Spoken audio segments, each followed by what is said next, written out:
네, 안녕하세요. 네, 네, 반갑습니다. 네, 요, 감사합니다. 네, 요 광운대역 앞쪽으로 있는 거네요. 그죠? 네, 번지수를 한번 찾아봤고요. 네. 요 주택을 한번 보시게 되면 이제 얘는 그러면 언제 구입을 하셨을까요? 2000년도에 7월 달에요. 작년이요. 네네. 작년 7월에 매수를 하셨고 요거 어떻게 투룸인가? 요즘 투룸들 많이 사시던데 투룸이세요? 아니, 쓰리룸이에요. 아, 쓰리룸이요. 네네. 쓰리룸이면 가격이 한 2억 초반? 네, 2억 500 주고. 아, 2억 500이요. 네네. 요렇게 매수를 하셨는데 얘는 지금 그러면 전세 임대 주고 계시겠네요. 아, 네. 얼마 주고 계시죠? 1억 3천이요. 1억 3천이면 토탈 투자금이 한 7천만 원 정도, 7,500 정도 들어갔네요. 네, 네네. 네. 여기는 이제 이 광운대 역세권 개발 이런 것들 보고 투자를 하셨겠고요. 네. 네. 이쪽 지역은 중간에도 거주를 하셨던 거예요? 아니면 이쪽 지역은 완전히 투자로 처음 들어가 보신 거예요? 투자로 처음 들어가 봤어요. 아, 그럼 이 동네 상황은 잘은 모르시겠네. 그죠? 그냥 조금 주소는 아, 이쪽 한번 요렇게 돌아다녀 보셨어요? 네, 아니, 제가 네. 장이동 포레카운티에서 거주하고 있거든요. 아, 네. 그러면 뭐 근처에 거주하고 계시는 거네요. 아, 네네네. 어, 요렇게 보시면 될 것 같아요. 여기가 지금, 예. 근데 얘 전망이 궁금하신 거예요? 지금 주택임대 아, 사업자 네네. 되셨어요? 네, 향후 전망이 궁금해서요. 잘못 샀나 이렇게 걱정이 돼갖고. 작년 7월이면 일단 1년도 안 됐으니까 좀 가지고 갈 볼만은 한데, 어떠세요? 네. 아, 그래서 아니 제가 네네. 여기에서 아파트에서 다시 이렇게 좀 갈아타고도 싶고 그래서 네. 그것 때문에 조금. 여기를 이렇게 네. 말씀드릴 수가 있을 것 같아요. 네. 여기가 지금 이렇게 이쪽 지역이, 여기가 이제 뭐, 흔히 말해서 미미삼 아파트가 버티고 있잖아요. 네. 그러다 보니까 얘네들이 이제 재건축 뭐 안전진단 통과해서 이제 재건축 바람이 뭐 계속 몇 년 전부터 불었던 지역이에요. 네네. 그리고 여기가 이제 광운대역 개발을 한다라고 또 얘기가 나오고 있는 거거든요. 네. 그렇다 보니까 여기에 이제 어떻게 보면 상업 업무 시설도 복합 시설들이 생기게 되니까 이쪽 지역이 많이 발전을 하기 위해서 이쪽에서 이주 세력들 그다음에 이쪽에 어떤 직장인들 업무 시설들이 생기니까 그러면 예. 여기 앞에 이제 임대 수요가 늘어나서 이쪽에 가치가 올라갈 것이다라고 아마도 이런 생각으로 매수를 하셨던 것 네네. 같아요.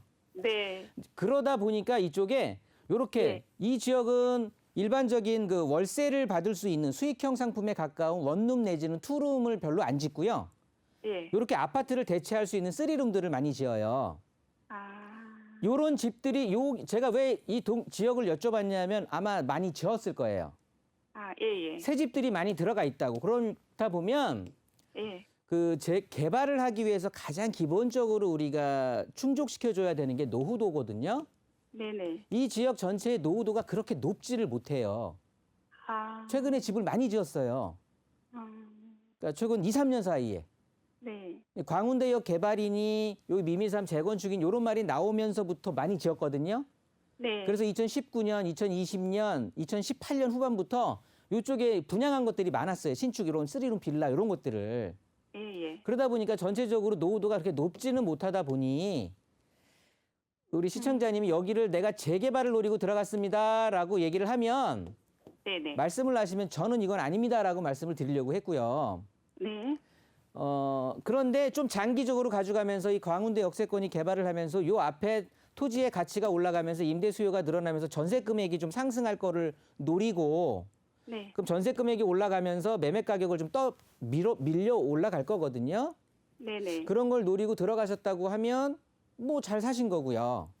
아. 그러니까 내가 매수를 하실 때에 네. 그런 어떤 목적 의식이 확실했다라고 하면 예, 예. 첫 번째로 여기가 재개발로 목적 의식을 들어갔다라고 하면 당연히 이쪽은 재개발이 될 테니 자녀분한테 증여를 하라고 제가 말씀을 드리려고 했던 건데 네. 여기는 재개발은 아닌 것 같아요. 제가 보기엔. 아. 네, 그러기에는 굉장히 힘들거든요.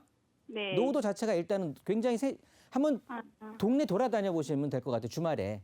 아, 네. 좀 새 집들을 많이 지었기 때문에 네. 노후도적인 측면에서 네. 좀 힘들 것 같은데 그렇다고 보면 요 광운대 역세권에서는 한 500m, 350m 안짝일 네네. 거거든요. 네네. 그러면 역세권 개발 지금 정부에서 얘기하는 공공주도로 하는 역세권 이제 개발로 또 편입이 될 수는 있을 것 같아요. 네. 그런데 그거는 이제 2020년 7월에 매수를 하셨기 때문에 예. 이제 지금 현재 정부에서 얘기하는 2월 4일 이전에 매수를 하신 거거든요.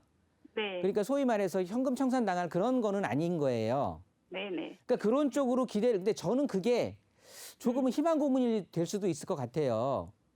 왜냐하면 그거 신청은 여기 거주하시는 분들 10%면은 신청이 가능해요. 아. 10% 동의만 받으면 신청은 가능하거든요. 네. 그런데 그렇게 해서 예정직으로 딱 됐다라고 하면 네. 3분의 2가 또 1년 내에 동의를 해야 돼요. 근데 그 동의하는 게 사실 쉽지 않을 것 같은 거예요. 제 판단에는. 네, 그렇죠, 그렇죠. 그런 게 좀 있어요. 그래서 그거는 한번 생각을 해 보시는 게 좋을 것 같고, 네. 일단 아까 주택이 이거 하나라고는 말씀 안 그러니까 또 다른 주택이 있으시다고 했잖아요. 장유동에 거주하신다고 했잖아요. 네네. 그러면 2주택인 상황이시잖아요. 네. 그러면 얘를 주택임대 사업자로 등록하느냐가 또 궁금하시기는 할 거예요. 아, 네네. 네, 그렇다고 보면 예. 주택임대 사업자로 등록을 해서 어차피 이제 8년짜리를 등록하면 10년은 가져가야 얘 장기 보유 특별 공제도 받고 여러 가지 이제 혜택을 받을 수가 있는 건데 네. 10년 동안 가져갈 만한가? 뭐 다른 데 투자를 내가 생각하고 있지 않다라고 하면 저는 이거 가져가도 된다라고 봐요.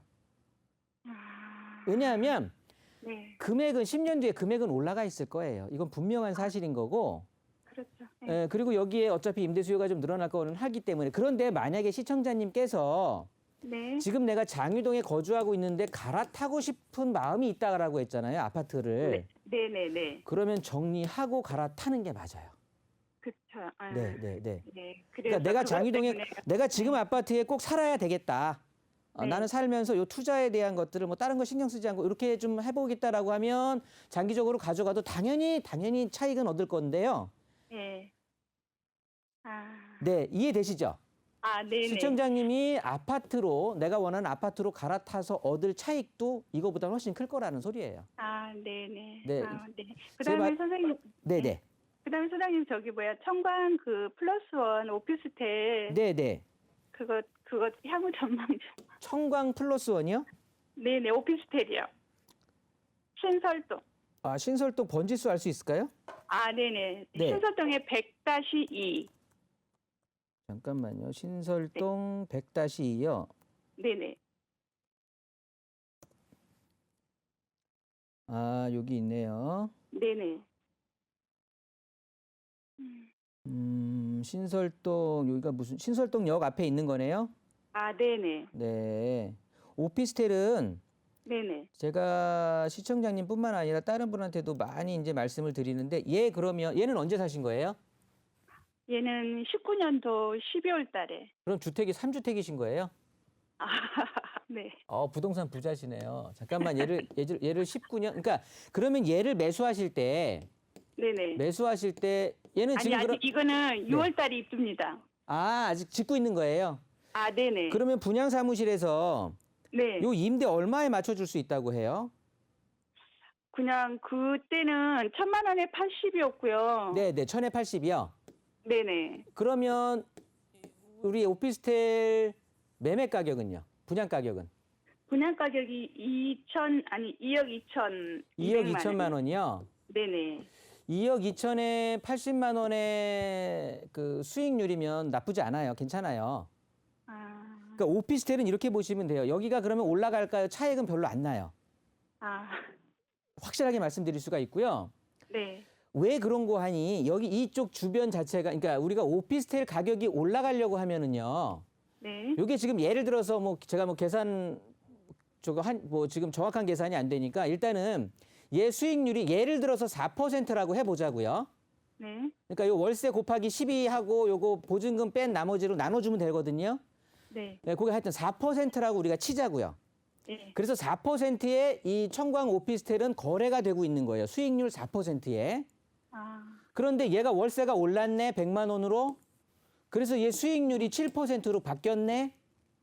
그렇다고 하면 네. 야 굳이 여기는 수익률 4%가 거래되는 적정선인데 네. 7%까지 내가 굳이 갖고 있을 필요는 없을 거 아니야. 그러면 이 수익률을 다시 4%로 끌어내기 위해서는 요 매매 가격을 올리면 되는 거잖아요. 네네. 그렇죠? 그랬을 네네. 때 매매 가격이 올라가는 거라고, 차익이. 그러니까 오피스텔의 가격이 올라가려고 하면 네. 요 월세가 90만 원, 100만 원으로 올라가야 되는데 네. 여기가 주변에 오피스텔들이, 그러니까 요런 것들이, 요런 원룸 뭐 아니면 오피스텔 이런 것들이 좀 많이 있거든요. 구형들도 많이 있고. 네. 그래서 오피스텔을 가격을 올리는 게 쉽진 않아요. 여기에 또 일자리들이 뭐 많이 생기는 곳이 아니잖아요. 여기는 구도심이에요, 구도심. 그러니까 새로 뭐 강남이라든가 판교라든가 이렇게 막 마곡이라든가 일자리들이 막 생기는 곳이 아니라는 소리예요. 네네. 그러니까 지금 확정돼 있는 구도심에 오피스텔이 그냥 새로 하나 지어지는 거니까 네. 그 주변의 임대 수요를 그냥 우리 새 집으로 오세요라고 약간은 유혹하는 거거든요. 그게 월세를 쭉쭉쭉 올릴 수 있는 힘이 될 수는 없어요. 수요가 한정이 돼 있으니까. 그렇죠? 네네. 제 생각은 그렇다는 소리고요. 네. 그렇다고 보면 이 월세를 가지고 내가 생활을 한다, 아니면 아까 말씀하셨던 보유세를 내가 감당하겠다라고 하면 가져가셔도 되는 건데요. 네. 이걸 해서 내가 뭐 차익을 내서 한 1억, 2억, 3억 이렇게 보겠다라고 생각을 하시면 네. 그건 쉽지 않을 것 같아요. 그렇죠. 네, 네. 그러니까 이 모든 것들을 각설하고 다 예를 들어서 안 했었고 저한테 상담을 하셨다고 하면 네. 저는 그 장유동에 있는 아파트가 어딘지 몰랐지만 그거 정리하고 다른 아파트를 제가 소개시켜 드렸을 것 같은 거예요. 그게 낫지 않았을까 싶어요. 지금은 주택수만 늘어나서 보유세에 대한 부담만 생기고 네. 좀 그런 어떤 좀 자가당착에 빠지지 않았을까라는 생각이 들거든요. 네. 아니 이제 그 월계동 그 집이 괜찮다면 네. 자녀한테 증여하고 싶었었거든요. 증여는 하지 마세요. 자녀분은 네. 그럼 네네. 자녀분 앞길 막는 거예요. 네.